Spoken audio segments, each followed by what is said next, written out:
আজ 10ই নভেম্বর সোমবার। দেখে নিন আজকের বাছাই করা 15টি গুরুত্বপূর্ণ খবর। শুরুতেই হেডলাইন্স। হুমায়ুন নতুন দল গড়লে 22টি আসনে ক্ষতি তৃণমূলের, এমনটাই বললেন শুভেন্দু অধিকারী। জিতলে টাটাকে ফিরিয়ে আনবে বিজেপি, প্রতিশ্রুতি শুভেন্দুর। স্মরণ করালেন রতন টাটার গুড এম ব্যাড এম মন্তব্য। অভিষেকের টিম গঠন শুধুই রাজনীতি, দিলীপ ঘোষের কটাক্ষ। চুপিসারে বাংলাদেশে ফেরার পরিকল্পনা, এসআইআর আবহে মালদহের সীমান্তে গ্রেফতার 2 অনুপ্রবেশকারী। বাংলা পলিটিক্সের সমস্ত খবর প্রতিদিন সকালে দেখতে সাবস্ক্রাইব করুন আমাদের বি পলিটিক্স চ্যানেলটি। এবার আসছি বিস্তারিত সংবাদে। তৃণমূল ছেড়ে নতুন দল গঠন করা হুমায়ুন কবিরকে নিয়ে মুখ খুললেন বিরোধী দলনেতা শুভেন্দু অধিকারী। রবিবার বর্ধমানে বিজেপির পরিবর্তন সংকল্প যাত্রায় শুভেন্দু দাবি করেন, হুমায়ুন চলে গেলে মুর্শিদাবাদের 22টি আসনেই তৃণমূলের পরাজয় নিশ্চিত। জিতবে কংগ্রেস, সিপিএম জোট এবং বিজেপি। তিনি বলেন, মুর্শিদাবাদকে তৃণমূলময় করেছিলাম আমি একাই, মমতার কোনো ভূমিকা ছিল না। এই মন্তব্যে তীব্র কটাক্ষ ছুড়েছেন কংগ্রেস নেতা সৌম্য আইচ। তিনি বলেন, শুভেন্দু বাবুর তৃণমূল প্রেম আবার জেগে উঠেছে। তৃণমূল মানে বিজেপি, বিজেপি মানেই তৃণমূল। উৎস এক আরএসএস। এদিনের সভায় এসআইআর এনআরসি ইস্যুতেও তৃণমূলকে তীব্র আক্রমণ করেন শুভেন্দু। তিনি অভিযোগ করেন, মমতা বন্দ্যোপাধ্যায় ইচ্ছাকৃতভাবে এসআইআরকে এনআরসি বলে প্রচার চালিয়ে ভয়ের বাতাবরণ তৈরি করছেন, যা ভোটার তালিকা সংশোধনের কাজে বাধা দিচ্ছে। প্রশাসন প্রথমে সভার অনুমতি না দিলেও হাইকোর্টের নির্দেশে অনুষ্ঠান সম্পন্ন হয়। যদি সত্যিকারের তিনি করেন, তৃণমূল কংগ্রেসের ক্ষতি হবে। তৃণমূল কংগ্রেস মুর্শিদাবাদ জেলায় ছিল না। 1998-তে তৃণমূল প্রতিষ্ঠা হয়েছিল।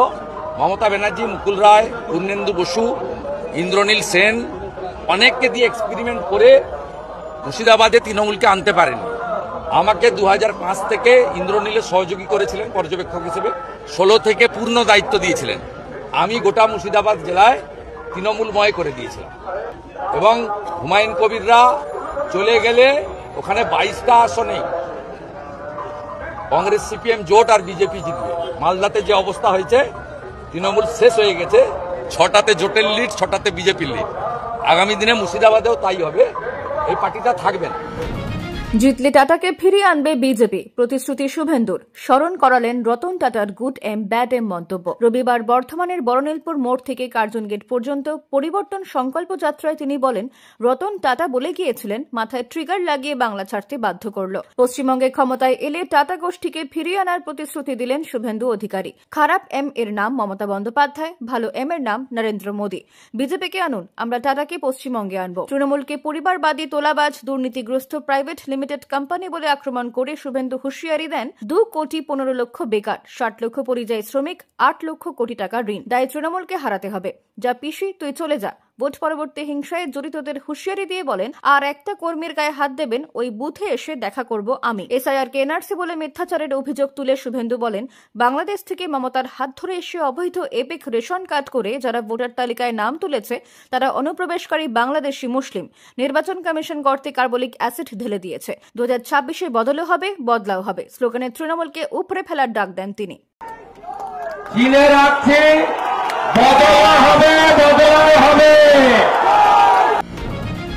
অভিষেকের টিম গঠন শুধুই রাজনীতি, দিলীপ ঘোষের কটাক্ষ। তৃণমূল সাংসদ অভিষেক বন্দ্যোপাধ্যায় এসআইআর আতঙ্কে মৃত বলে দাবি করা কয়েকটি পরিবারের সঙ্গে দেখা করতে টিম গঠন করেছেন। এই পদক্ষেপের পরই বিজেপি নেতা এবং প্রাক্তন রাজ্য সভাপতি দিলীপ ঘোষ রবিবার তীব্র কটাক্ষ করেন। তিনি বলেন, এটা নিছকই রাজনৈতিক নাটক। যদি সত্যিই অভিষেক তদন্ত করতে চান, তবে তার উচিত ছিল চিকিৎসকদের একটি দল গঠন করা, রাজনৈতিক কর্মীদের নয়। দিলীপ ঘোষ অভিযোগ করেন, তৃণমূলের লোকেরা অভিযোগ করছে শুধুমাত্র টাকা তোলার উদ্দেশ্যে। এসআইআর ইতিমধ্যেই 12টি রাজ্যে চালু হয়েছে, কিন্তু সেখানে কেউ মারা যায়নি। তাহলে ওরা কেন ভয় পাচ্ছে? বিজেপি নেতার মতে, এসআইআর প্রকল্প নিয়ে আতঙ্কের গল্প আসলে তৃণমূলের রাজনৈতিক কৌশল। তিনি বলেন, ওরা মানুষের মনে ভয় ঢোকাতে চাইছে, যাতে নির্বাচন প্রক্রিয়া প্রশ্নবিদ্ধ হয়। ভয় পাবো না, রুখে দাঁড়াবো, এসআইআর নিয়ে অনুব্রতর গলায় হুঁশিয়ারির সুর। বীরভূমের লাভপুরে রবিবারে তৃণমূলের জনসভায় এসআইআর ইস্যুতে ফুঁসে উঠলেন অনুব্রত মণ্ডল। নাম না করে বিজেপিকে কার্যত হুঁশিয়ারি দিয়ে তিনি বলেন, এসআইআর ফর্ম ফিল আপ করবো, তোমাদের হিম্মত রয়েছে? অত সোজা না, তোমরা আমাকে তাড়িয়ে দেবে, জেল খাটাবে। আমার এই মাটিতে জন্ম, এই মাটিতে মা বোনের জন্ম।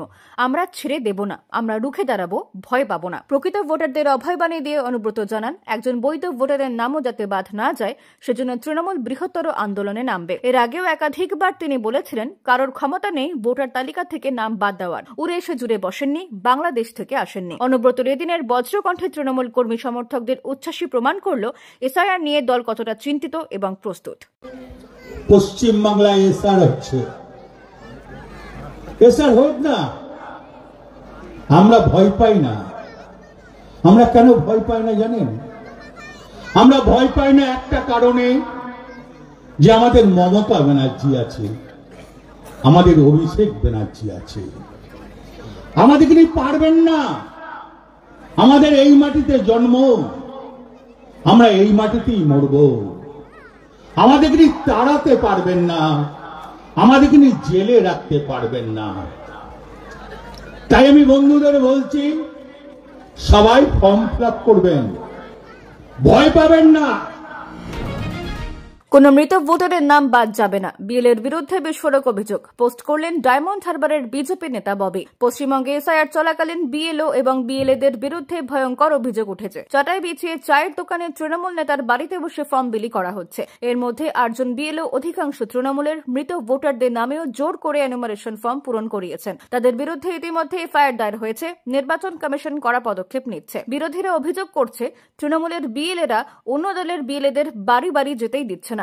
ডায়মন্ড হারবারে অভিষেক বিরোধী প্রার্থী ববি হক দাবি করেন, তৃণমূল নেতা জাহাঙ্গীর বিএলওদের ফোন বন্ধ করার নির্দেশ দিয়েছেন এবং বলেছেন কোন মৃত ভোটারের নাম বাদ যাবে না। বিজেপি নেতা জগন্নাথ চট্টোপাধ্যায় বলেন, তৃণমূল এসআইআর নিয়ে জোয়াচুরি করছে, মৃতদের নাম রাখতে চায়। 2002 এর পরে রোহিঙ্গা বাংলাদেশি অনুপ্রবেশকারীদের ফেক বার্থ সার্টিফিকেট দিয়ে ভোটার লিস্টে রাখার চেষ্টা চলছে। পাল্টা তৃণমূল মুখপাত্র অরূপ চক্রবর্তী বলেন, বিহারে যাদের মৃত বলে নাম কাটা হলো, তারা বেঁচে থাকতে সুপ্রিম কোর্টে গিয়ে প্রশ্ন করেছেন, ডেথ সার্টিফিকেট কোথায়?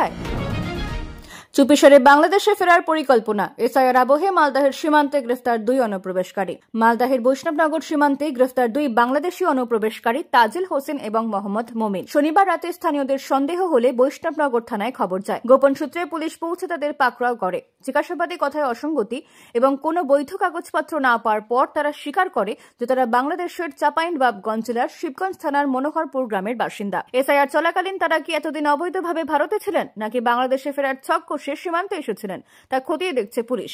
রবিবার ধৃতদের মালদাহ জেলা আদালতে তোলা হয়। আরও জিজ্ঞাসাবাদ চলবে। উল্লেখ্য, এসআইআর শুরুর পর বসিরহাট সীমান্তে 100-র বেশি বাংলাদেশি অনুপ্রবেশকারী গ্রেফতার হয়েছেন, যারা বাংলাদেশে ফিরে যাওয়ার চেষ্টা করছিলেন। মালদাহের এই ঘটনায় ফের চাঞ্চল্য ছড়িয়েছে। বিজেপির সঙ্গে জোটে জল্পনা উড়িয়ে বিরাট মন্তব্য প্রশান্ত কিশোরের।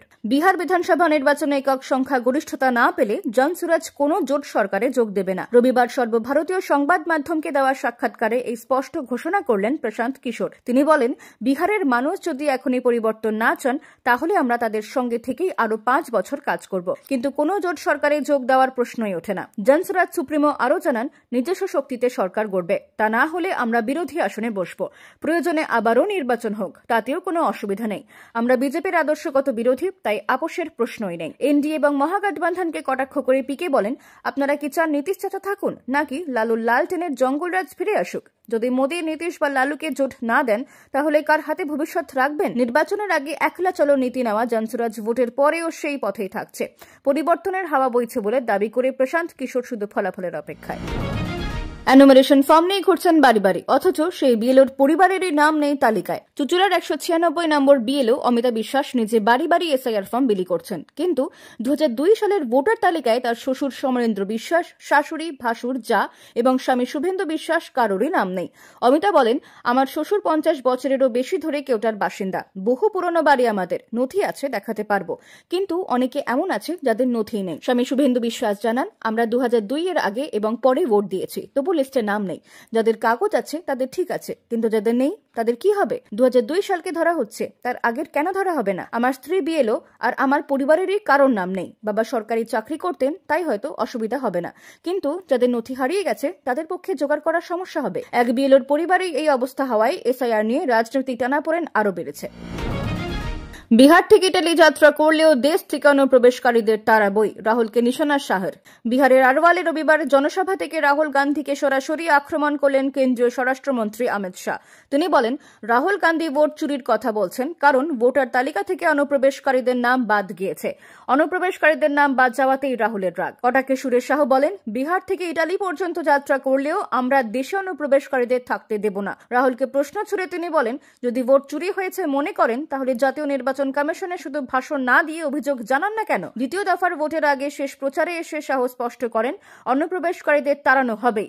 সিপিআই লিবারেশনকেও নিশানা করে তিনি বলেন তাদের ন্যূনতম সুযোগও দেওয়া হবে না। 11 নভেম্বর দ্বিতীয় তথা শেষ দফার ভোট, ফলাফল 14 নভেম্বর।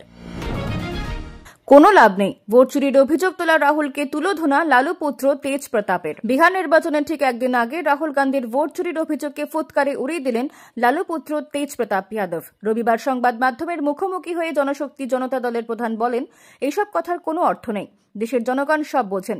রাহুল গান্ধী যে অভিযোগ করছেন তা নির্বাচনের ক্ষেত্রে কোনো প্রভাব ফেলবে না, দেশের জনগণের অনুভূতিও বদলাবে না। হরিয়ানায় 25 লক্ষ ভুয়ো ভোটারের দাবি এবং ব্রাজিলিয়ান মডেলের ছবি 22টি নামের সঙ্গে ব্যবহারের অভিযোগ তুলে রাহুল যে তোপ দেখেছিলেন তাকে সরাসরি খারিজ করলেন তেজ প্রতাপ। দল পরিবার থেকে বহিষ্কৃত হয়ে নয়া দল গঠন করে 44টি আসনে প্রার্থী দেওয়া তেজ প্রতাপ মহুয়া থেকে নিজেও লড়ছেন, কিন্তু প্রচারে বিজেপির বিরুদ্ধে একটি শব্দ খরচ করেননি তিনি, বরং বিরোধীদেরই নিশানা করছেন। রাহুলকে এভাবে আক্রমণ করায় বিহারের রাজনৈতিক অলিন্দে জোর জল্পনা। বিজেপির বি টিম হিসেবেই মাঠে নেমেছেন লালু পুত্র। বিজেপিকে আদৌ তৃণমূলকে হারাতে চায়? প্রশ্ন তুলে অস্বস্তিতে অভিজিৎ, ব্যাখ্যা চাইবেন শ্রমিক। তমলুকের বিজেপি সাংসদ তথা প্রাক্তন বিচারপতি অভিজিৎ গঙ্গোপাধ্যায় বৃহস্পতিবার এক বেসরকারি চ্যানেলে বিস্ফোরক সাক্ষাৎকারে প্রশ্ন তুললেন, বিজেপি আদৌ তৃণমূলকে হারাতে চায় কি চায় না। তিনি বলেন, কেন্দ্রীয় সরকারের কার্যকলাপ দেখে মনে হয় বাংলার পরিস্থিতি বদলানোর সদিচ্ছা কেন্দ্রে নেই। হিন্দি বলয়ের নেতাদের বাংলায় এনে প্রচারকে অবাস্তব বলে কড়া সমালোচনা করেন। তার মতে তারা বাংলার জল হাওয়া মানুষের মন বুঝতে পারেন না। 355 ধারা জারি প্রসঙ্গে বঙ্গ বিজেপির মৌন অবস্থানও তাকে আলোড়িত করছে। এই মন্তব্যে চরম অস্বস্তিতে রাজ্য বিজেপি। কোর কমিটি তড়িঘড়ি বৈঠকে বসে সিদ্ধান্ত নেয় রাজ্য সভাপতি শ্রমিক ভট্টাচার্য অভিজিৎ গঙ্গোপাধ্যায়ের কাছে ব্যাখ্যা চাইবেন। সাংসদ ঠিক কি বলতে চেয়েছেন তা জানতে চাইবেন শ্রমিক। দলের কেউ কেউ মনে করছেন আবেগপ্রবণ অভিজিৎ আবেগের বশে মত প্রকাশ করেছেন, তবে শৃঙ্খলা রক্ষা কমিটির কাছে জবাবদিহি করতে হবে কিনা তা নির্ভর করছে শ্রমিকের সঙ্গে আলোচনার পর। 2026-এর আগে এই বিস্ফোরণে বঙ্গ বিজেপি বড়সড় চাপে। ইস্তফা গ্রহণ না করে আক্তার আলীকে সাসপেন্ড করল সরকার। দেখুন ঠিক কি অভিযোগ। আরজিকর দুর্নীতির ওয়েসেল ব্লোয়ার আক্তার আলী নিজেই এবার দুর্নীতির অভিযোগে সাসপেন্ড। কালিয়াগঞ্জ হাসপাতালের ডেপুটি সুপার তথা আরজিকরের প্রাক্তন ডেপুটি সুপার আক্তারের বিরুদ্ধে উঠেছে 4 কোটি 14 লক্ষ টাকার বরাত পাইয়ে দিয়ে ঘুষ নেওয়ার অভিযোগ। স্ত্রীর অ্যাকাউন্টে 50,000 টাকা, আরেক সংস্থা থেকে 2,39,000 টাকা এবং দুটি সংস্থা থেকে একাধিকবার বিমানের টিকিট বাবদ টাকা নেওয়ার অভিযোগ উঠেছে। ইস্তফা মঞ্জুর না করে সরাসরি সাসপেন্ড করল স্বাস্থ্য দপ্তর। বিজ্ঞপ্তিতে জানানো হয়েছে, সিবিআই তদন্তে আক্তারের অভিযোগ থেকেই তার দুর্নীতিতে জড়িত থাকার প্রমাণ মিলেছে। সম্প্রতি অনলাইনে বিজেপির সদস্যপদ নেওয়া আক্তার 2026-এর বিধানসভা ভোটে পদপ্রার্থী হতে চেয়ে ইস্তফা দিয়েছিলেন। সাসপেন্ড লেটার পেয়ে তিনি জানান, আইন মেনে কোর্টে মামলা করবেন এবং স্বাস্থ্য দপ্তরের দুর্নীতি এবং নারী সুরক্ষার লড়াই জারি রাখবেন। আরজিকর কাণ্ডে সন্দীপ ঘোষ সহ 5 জন গ্রেফতার হলেও এবার মুখ্য সাক্ষী আক্তার আলী সাসপেন্ড। খবর আজকের মতো এখানেই শেষ, আবার আসছে আগামীকাল সকালে।